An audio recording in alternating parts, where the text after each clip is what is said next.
The emergency alarm had not sounded in the grand chamber for over 2,000 years.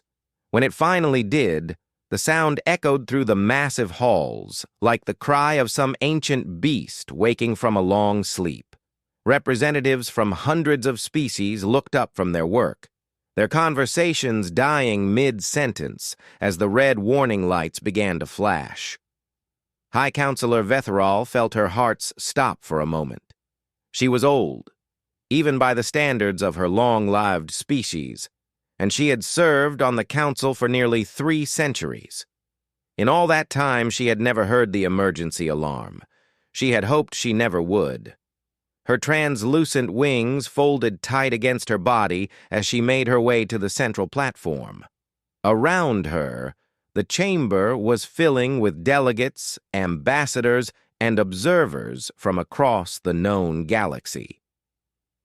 The Corvati delegation took their place on the stone platforms designed to support their massive weight. The Villani floated in their zero-gravity spheres, their tentacles writhing with nervous energy. The Thessari, her own people, gathered near the exits, their instincts telling them to flee from whatever danger had triggered the alarm. But there was nowhere to run. Not from this. The holographic display activated automatically, filling the center of the chamber with a 3-dimensional map of the galaxy. Most of it was colored in peaceful blue and green, showing the territories of the Council's member species. Trade routes crisscrossed the map like veins of light, connecting worlds that had learned to live together in peace. But there was one area that was different. One section of space that appeared in angry crimson, cordoned off by warning markers and danger symbols. Sector 7, Gamma, the isolation zone. Vetherall had studied the history of that sector when she was young. Every council member did.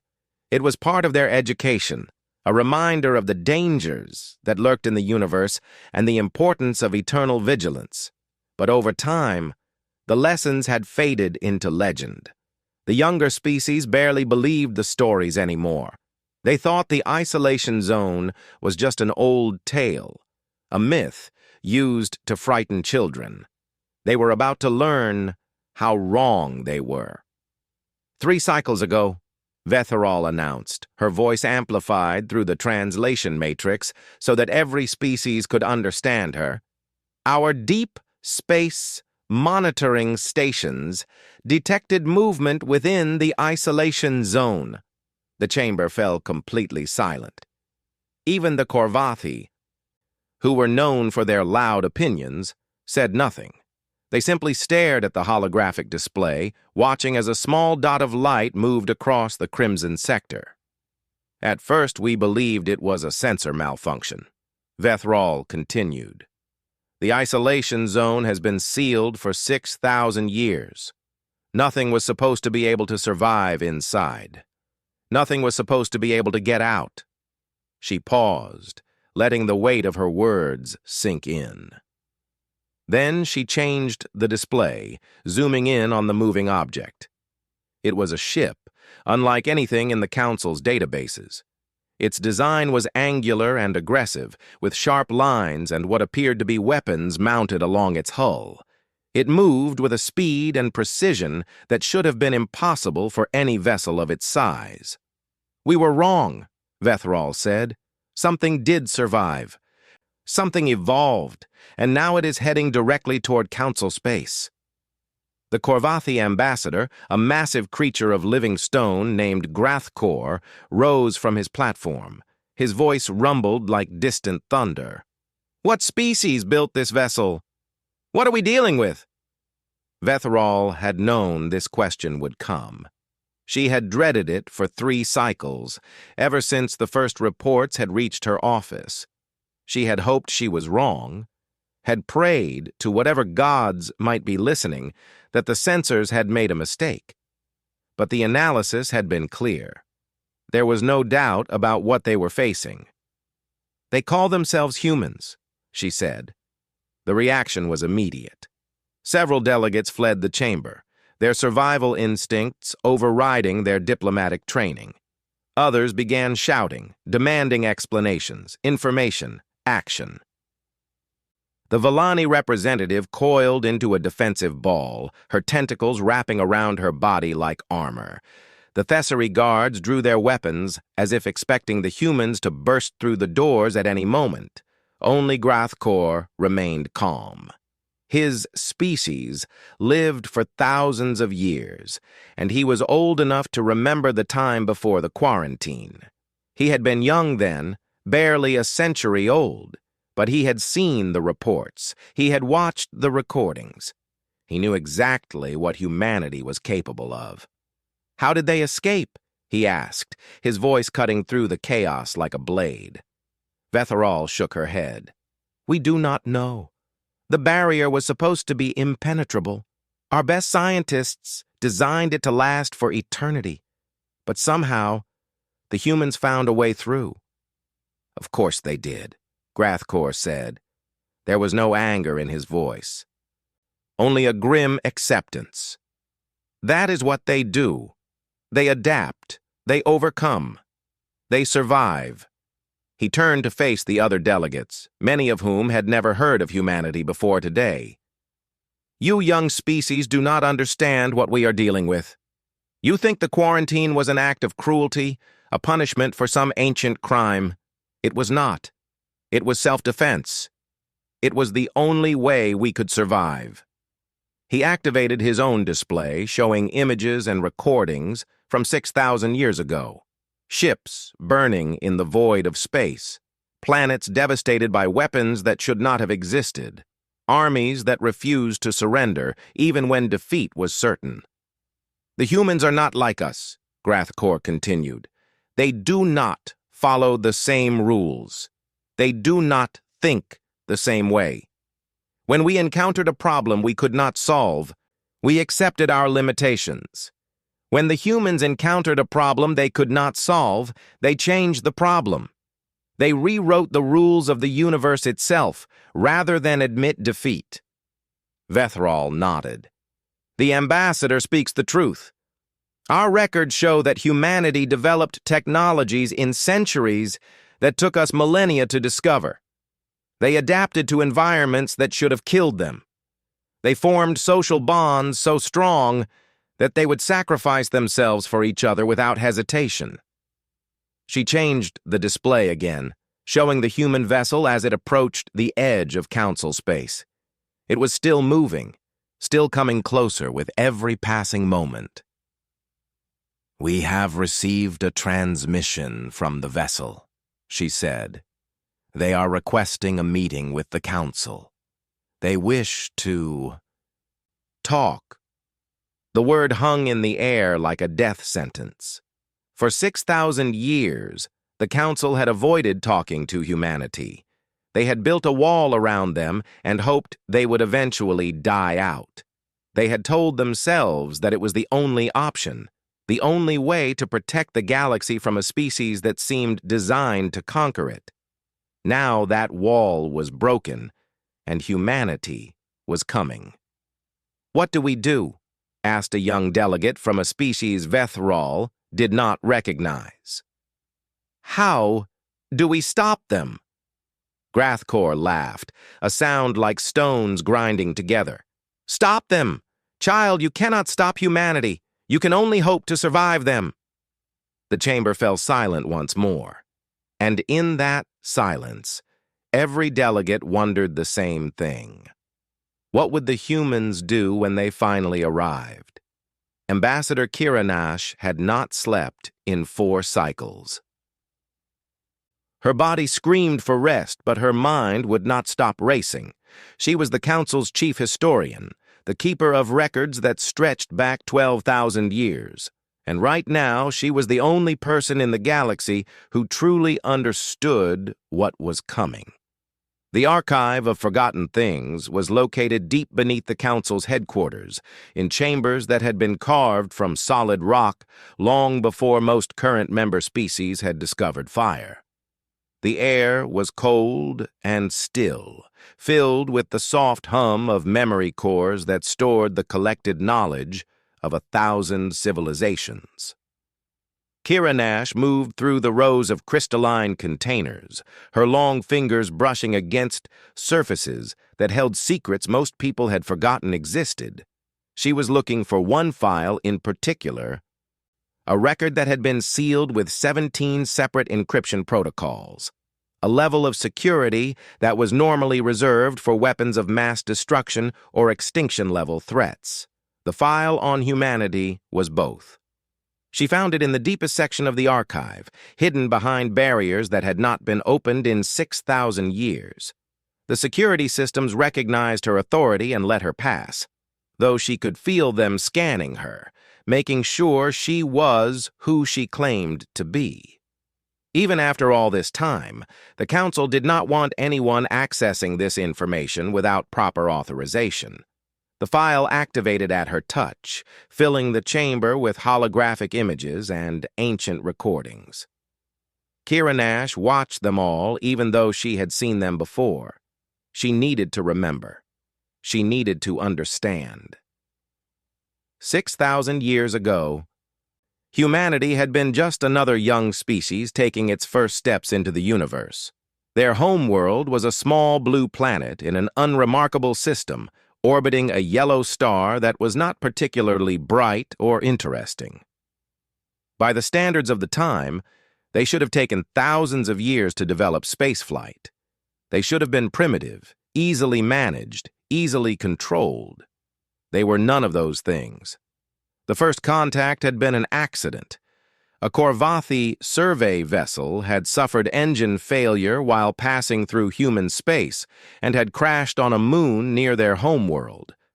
The crew had died on impact, but the ship itself had remained mostly intact. The Council had expected the humans to study the wreckage, maybe learn a few basic principles of physics or engineering. Instead, humanity had taken the ship apart piece by piece, analyzed every component, and built their own version within 3 decades. 3 decades. The Korvathi had spent 2 centuries developing that technology. The humans had copied it in less than a single generation. That was when the Council had started paying attention. They sent observers to watch the young species, to monitor their development, and make sure they did not become a threat. What those observers reported back had terrified them. Humanity was not like other species, where most civilizations developed slowly, carefully building on the work of previous generations. Humans seemed to leap forward in great bursts of innovation. One generation would invent the wheel, and the next would build aircraft. One generation would discover electricity, and the next would split the atom. But their technology was not what scared the Council the most. It was their nature. Humans were predators, not in the simple sense of hunting for food, but in a deeper, more fundamental way. They saw challenges not as obstacles to be avoided, but as problems to be solved. They saw limitations not as facts of life, but as temporary inconveniences to be overcome. They refused to accept that anything was impossible. And when they worked together, they were unstoppable. The record showed the first human expansion into space. Within 3 centuries of discovering the crashed Korvathi ship, they had colonized their entire solar system. Within 5 centuries, they had developed faster-than-light travel. Within 7 centuries, they had begun to spread across the galaxy like a wildfire that could not be contained. The Council had tried to negotiate with them. They had offered trade agreements, technology sharing, even membership in the galactic community. The humans had accepted all of it, learned everything they could, and then continued expanding anyway. They were not interested in finding their place in the existing order. They wanted to build their own. The war had been inevitable. Kira Nash watched the recordings of the first battles, her heart's heavy with the weight of ancient tragedy. The Council had assumed that their superior numbers and technology would make victory easy. They had been wrong. The humans fought like no species the Council had ever encountered. They did not retreat when they were outnumbered. They did not surrender when they were outgunned. They adapted to every weapon the Council used against them. found weaknesses in every strategy, and turned every defeat into a lesson for the next battle. Worse, they were willing to sacrifice themselves for each other. Kira Nash watched a recording of a human ship, badly damaged and clearly doomed, charging directly into a council battle group rather than allowing its companions to be destroyed. The crew had known they would die. They had done it anyway. The war had lasted for nearly a century. By the end, both sides were exhausted. The council had lost more ships and soldiers than in any conflict in their history. The humans had lost most of their colonies, pushed back to their original territory by overwhelming force. But they had not been defeated. Even at their weakest, even when they were surrounded on all sides, the humans had refused to give up. They had fought for every planet, every moon, every asteroid. They had made the council pay for every inch of space in blood and fire. In the end, the council had made a decision. They could not destroy humanity, not without destroying themselves in the process. And they could not allow them to continue expanding. So they chose a third option. The barrier had taken 50 years to build. It was the greatest engineering project in galactic history, a wall of energy that surrounded human space and cut them off from the rest of the universe. The council had told themselves that it was temporary, that they would open negotiations once humanity had calmed down, once they had learned to accept their place in the galaxy. But the negotiations never came. Centuries passed, then millennia. The council grew comfortable in their peace, content to forget about the dangerous species trapped behind the barrier. They convinced themselves that humanity would eventually die out, victims of their own violent nature. Kira Nash closed the file, her mind heavy with the weight of ancient history. The council had made a mistake 6,000 years ago. They had assumed that a wall could contain a species that had never accepted any limitation. Now that mistake was coming back to haunt them. The humans had not died out. They had not destroyed themselves. They had waited and watched and prepared. And now, they were free. Kira Nash left the archive and began the long walk back to the surface. She needed to warn the council. She needed to make them understand what they were truly dealing with. Not a threat to be eliminated. Not a problem to be solved. Humanity was a force of nature. And like all forces of nature, they could not be stopped. They could only be survived. Captain Nathan Cole stood on the bridge of the starship Endurance, watching the alien station grow larger on the main display. The structure was massive, a spinning wheel of metal and light that hung in the void between stars like a jewel against black velvet. According to the data they had collected over the centuries, this was Unity Station, the diplomatic heart of the Galactic Council. It was the most important place in the known universe, and in a few minutes, Nathan would be the first human to set foot inside it in 6,000 years.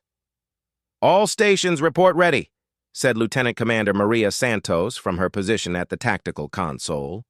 She was a small woman with dark hair and sharp eyes, and she had been Nathan's executive officer for 15 years. He trusted her more than anyone else in the fleet. Nathan nodded, keeping his expression calm even though his heart was racing. He was 53 years old, a veteran of conflicts that had nearly torn humanity apart before they had learned to work together. He had seen the worst his species could do to each other. He had also seen the best. The isolation had changed them. 6,000 years trapped behind an energy barrier, cut off from the rest of the galaxy, had forced humanity to evolve or die. They had chosen to evolve. The resource wars had been the turning point. With nowhere to expand and limited supplies to fight over, humanity had been on the edge of extinction.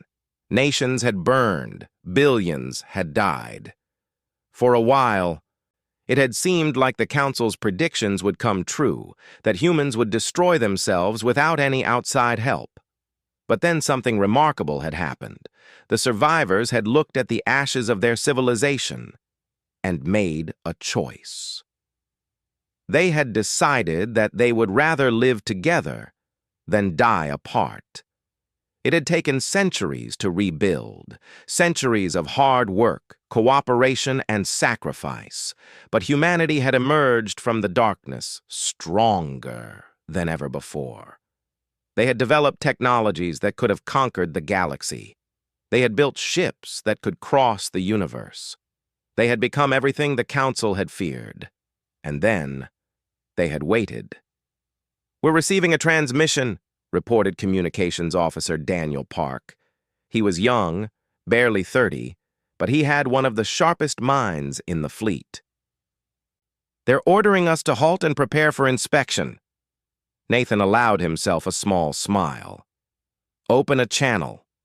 The holographic display flickered to life, revealing a creature that made Nathan think of a praying mantis made entirely of blue crystal.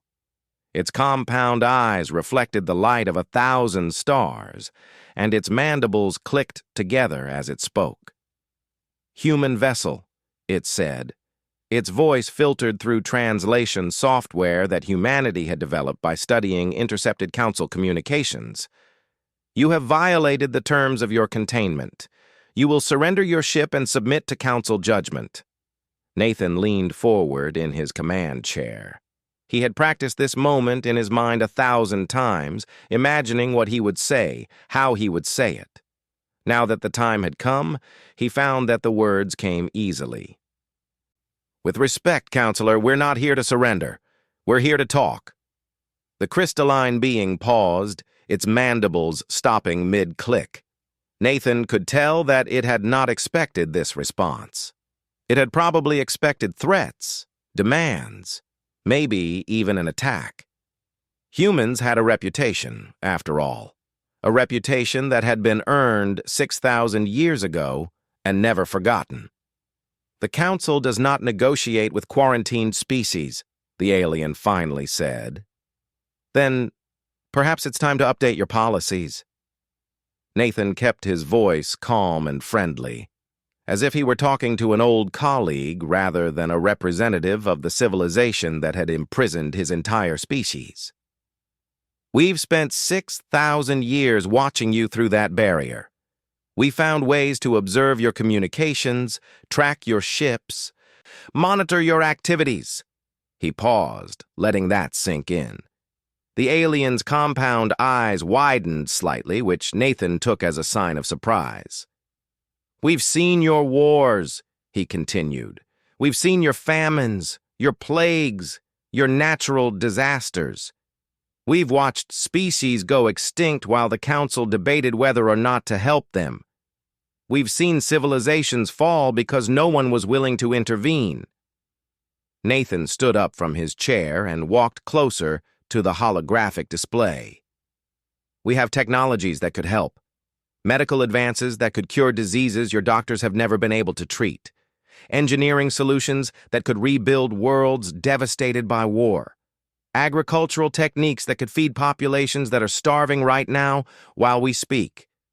He looked directly into the alien's compound eyes. "We can help, if you'll let us." There was a long silence.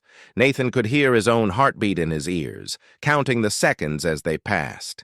He knew that this moment would determine the future of both humanity and the galaxy. Everything depended on what happened next. "You would help those who imprisoned you?" the alien finally asked. There was something in its voice that Nathan had not expected, something that sounded almost like confusion. "We would help anyone who needs it," Nathan replied. "That's what humans do." The alien tilted its head, a gesture that the translation software indicated was equivalent to a human frown. "Your species fought a war against the Council. Your ships destroyed our fleets. Your soldiers killed millions of our people." Nathan nodded. "We did. And your fleets destroyed our colonies. Your soldiers killed billions of ours. He paused, choosing his next words carefully. We've had 6,000 years to think about that war, Counselor. 6,000 years to ask ourselves why it happened and what we could have done differently. He turned to look at his crew, at the men and women who had volunteered for this mission, knowing that they might never return. They had trained for years, prepared for every possible scenario, and committed themselves to a cause that went beyond their own survival. We're not the same species you quarantined, Nathan said, turning back to the display. We've changed. We've learned. And we've decided that the only way forward is together. The alien was silent for another long moment.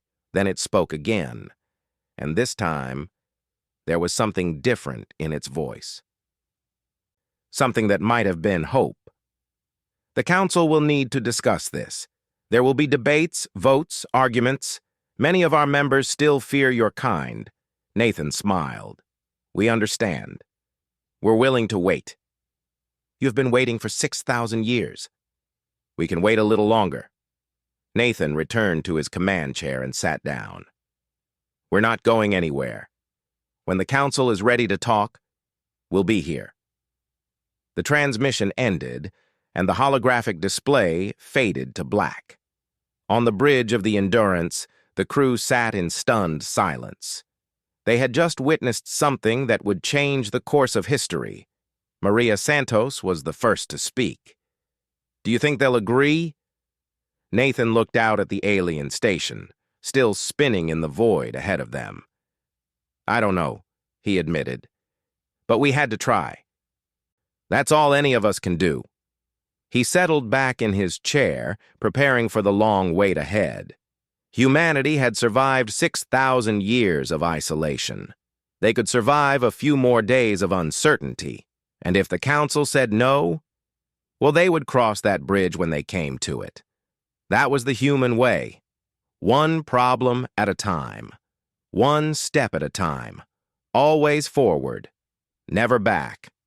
The Grand Chamber of the Galactic Council had never been so crowded. Every seat was filled. Every platform was occupied. Representatives from all 407 member species had gathered to witness the most important debate in their history. High Counselor Vethrall stood at the central podium, looking out over the assembled delegates. She had served the Council for 3 centuries, guiding them through wars and disasters and political crises that would have destroyed lesser civilizations. But nothing had prepared her for this moment. The question before them was simple. Should humanity be released from quarantine and allowed to join the galactic community? The answer was anything but simple. The debate had been going on for 3 days. Vethrall had listened to hundreds of speeches, thousands of arguments, millions of words spoken in anger and fear and hope. Some delegates demanded that humanity be destroyed before they could threaten the galaxy again.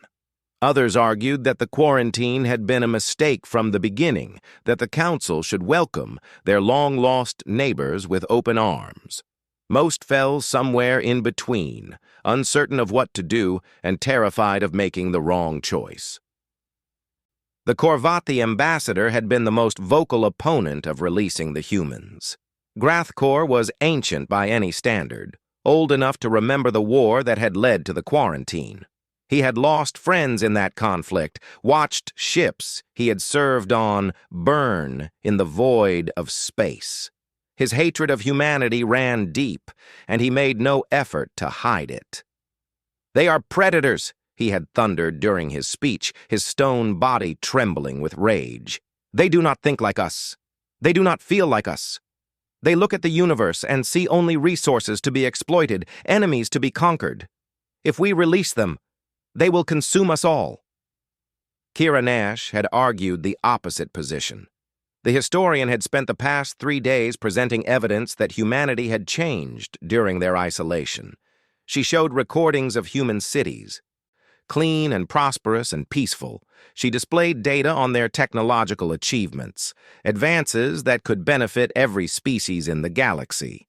She testified to the sincerity she had heard in Captain Cole's words. "They are not the same species we quarantined," she had said. "They have evolved. They have grown.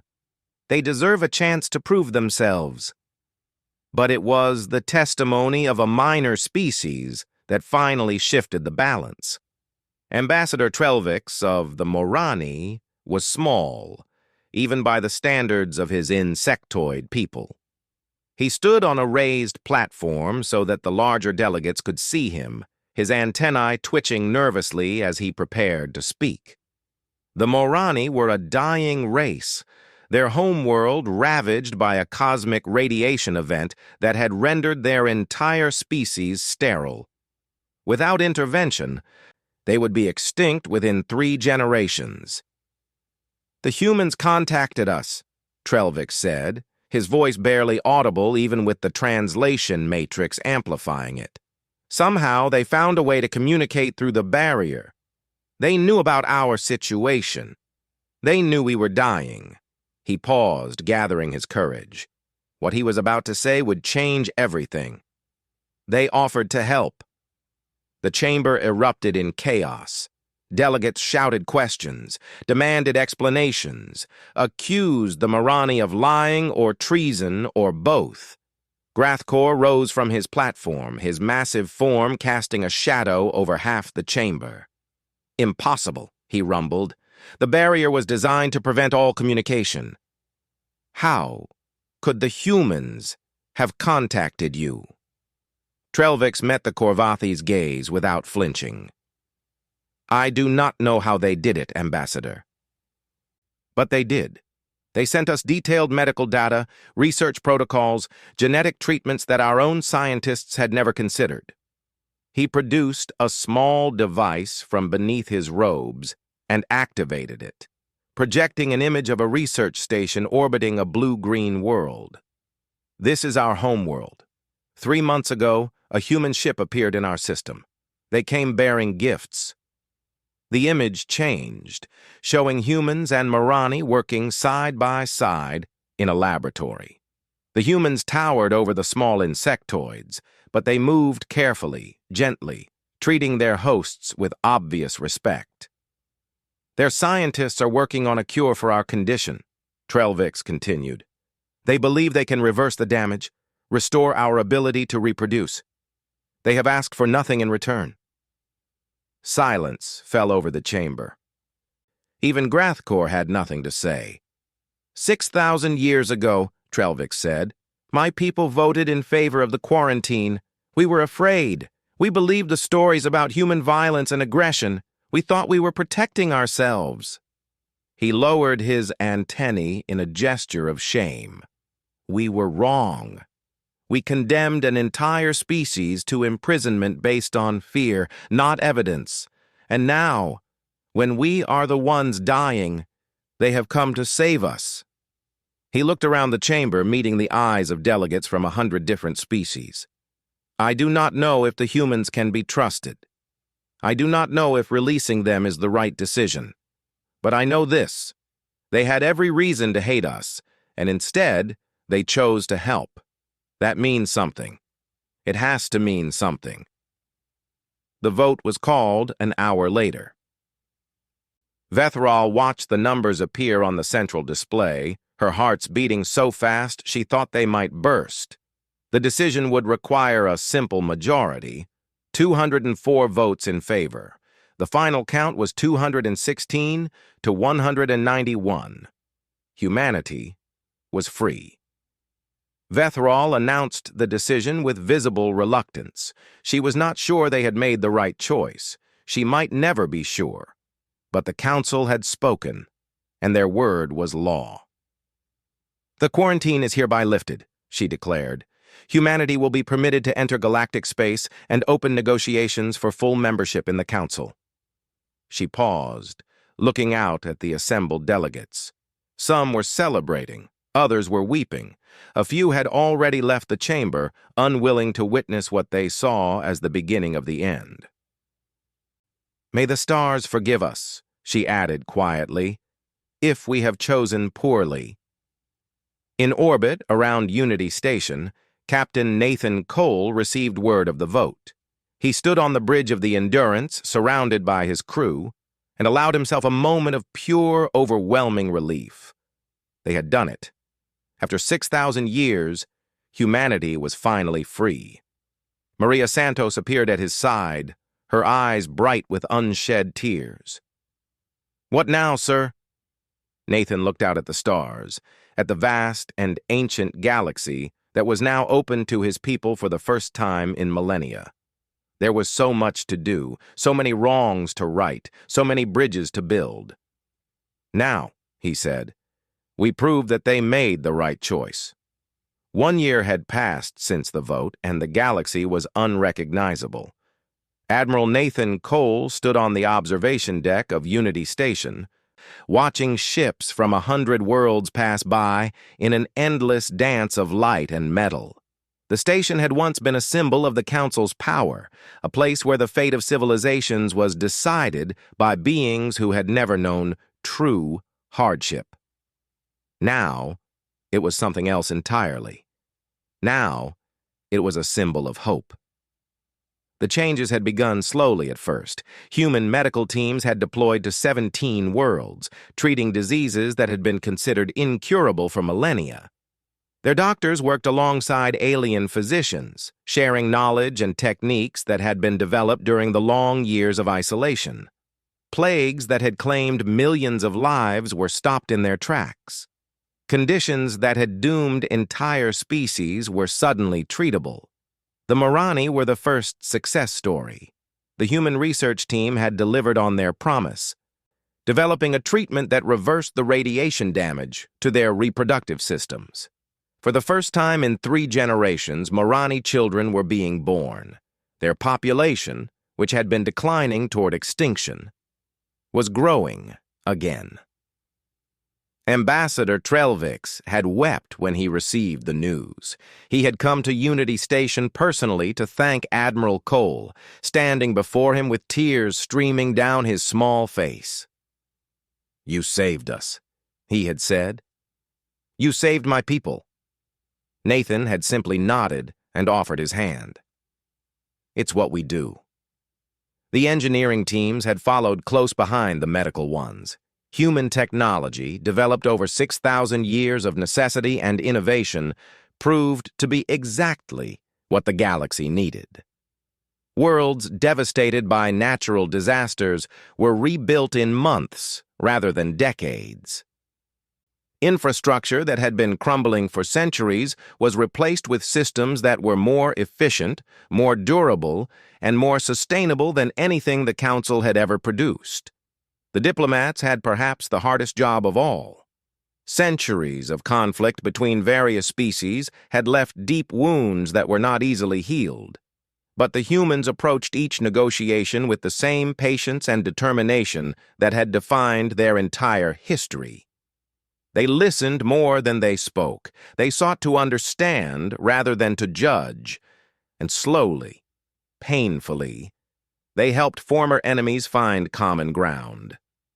Maria Santos, now serving as Nathan's chief of staff, appeared at his side. She had aged well over the past year, her dark hair streaked with gray, but her eyes as sharp as ever. "The Council is debating whether to offer us a permanent seat," she said. "There's still resistance. Some of them think this is all an elaborate trick." Nathan nodded. He had expected as much.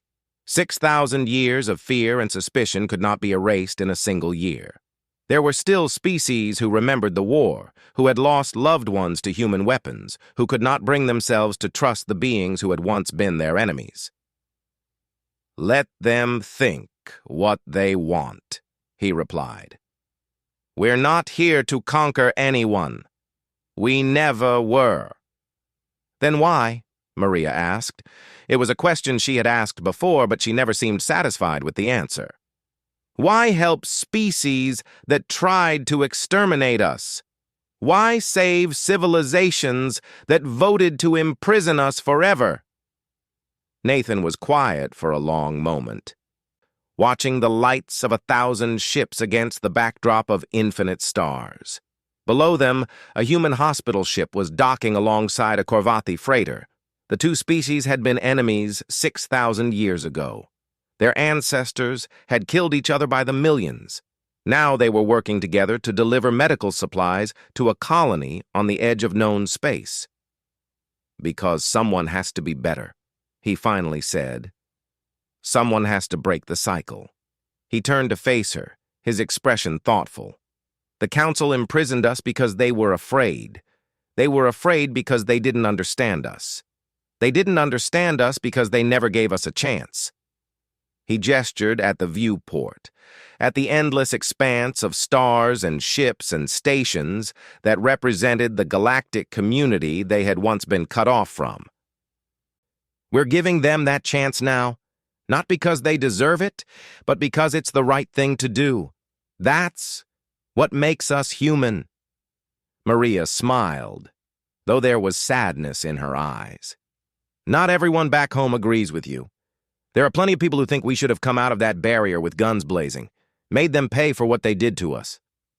"I know," Nathan admitted. "And maybe they have a point. Maybe we should be angry. Maybe we should want revenge." He shook his head. "But what would that accomplish? More war? More death? We spent 6,000 years learning how to live with each other. Destroying the galaxy wouldn't honor that sacrifice. It would make it meaningless."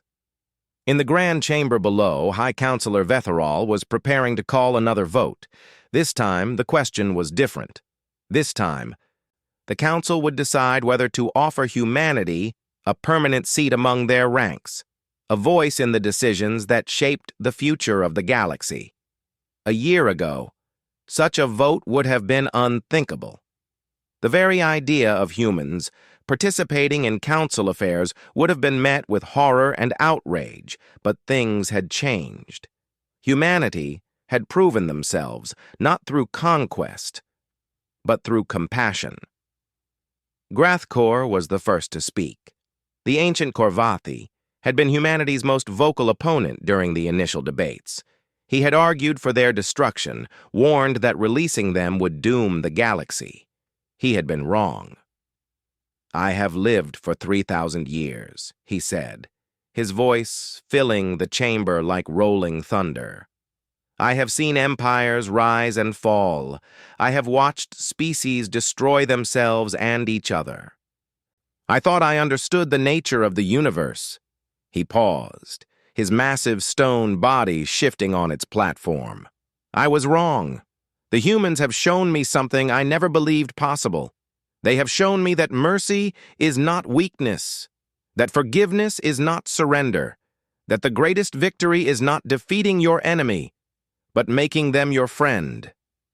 He turned to face Vetherall, his ancient eyes gleaming with something that might have been tears. "I vote to accept humanity as full members of the Council. May they continue to surprise us." The vote passed unanimously. Nathan received the news on the observation deck, surrounded by his crew and colleagues. There should have been celebration, cheering, tears of joy. Instead, there was only quiet satisfaction. They had not done this for recognition or reward. They had done it because it was right. "What happens now?" Maria asked. Nathan smiled, looking out at the stars that were finally, truly, open to his people. "Now we get to work. There's a whole galaxy out there that needs help. Diseases to cure, wars to end, civilizations to rebuild." He put a hand on her shoulder. "The hard part is over. The real work is just beginning." Outside the viewport, a human ship passed by, its hull emblazoned with the medical symbol that had become synonymous with hope throughout the galaxy. It was heading toward a distant world, carrying doctors and supplies and the promise of a better tomorrow. Humanity had spent 6,000 years in isolation, learning the hardest lessons a species could learn. Now they were free, and they intended to use that freedom to make the galaxy a better place. Not through conquest, not through domination, but through compassion, patience, and an unshakable belief that everyone deserved a chance to prove themselves. That was the human way, and the galaxy would never be the same.